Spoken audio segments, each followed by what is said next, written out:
Hello, I'm Julius Genachowski, Chairman of the FCC. Today I'm announcing a suggested path forward, a third-way approach, for the FCC to address the serious legal issues raised by the recent court decision in the Comcast case. I blogged about this on broadband.gov, where you can also find a deeper explanation of the legal issues from FCC General Counsel Austin Schlick. The legal issues are complex, but what's at stake is whether we can move forward with policies that advance the global competitiveness of the U.S. and preserve the Internet as a powerful platform for innovation, free speech, and job creation. We need a solid legal foundation to make sure we can implement the National Broadband Plan and pursue policies like extending high-speed broadband to all Americans, wherever they live, protecting and empowering consumers, and ensuring healthy and fair competition, promoting the safety of the public through E911 and initiatives to guard against cyber attack, lowering the costs of broadband investment and accelerating deployment, and preserving the freedom and openness of the Internet.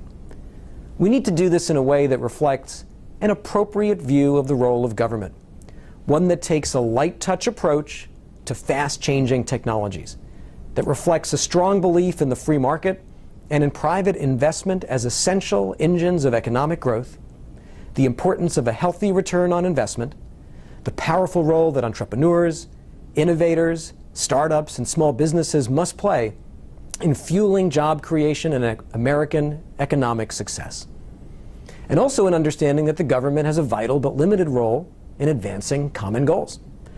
Prior to the Comcast decision, there had been a consensus, a status quo, about the FCC's role and authority to advance broadband initiatives that are so important to all Americans. The goal of the third-way approach that we announced today is to restore that status quo. It is a narrow and tailored approach that will ensure we can protect and empower consumers, foster healthy competition, promote strong investment and innovation, and that we have a vibrant, open, world-leading broadband Internet available to all Americans. This third way is an approach based on my belief that the extreme alternatives to a light-touch approach are unacceptable.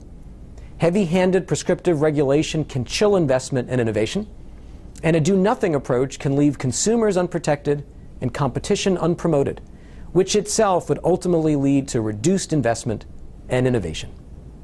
It is also an approach that does not involve regulating the Internet. It would preserve the freedom and openness of the Internet. It flows from a deep recognition that one of the Internet's greatest strengths, its unprecedented power to foster innovation and free speech, stems from the absence of any central controlling authority, either public or private. The approach should not and does not involve regulating the Internet. I encourage everyone to learn more about this at broadband.gov. I will ask my Commission colleagues to join me in soon launching a public process seeking comment on the issues raised by the court decision.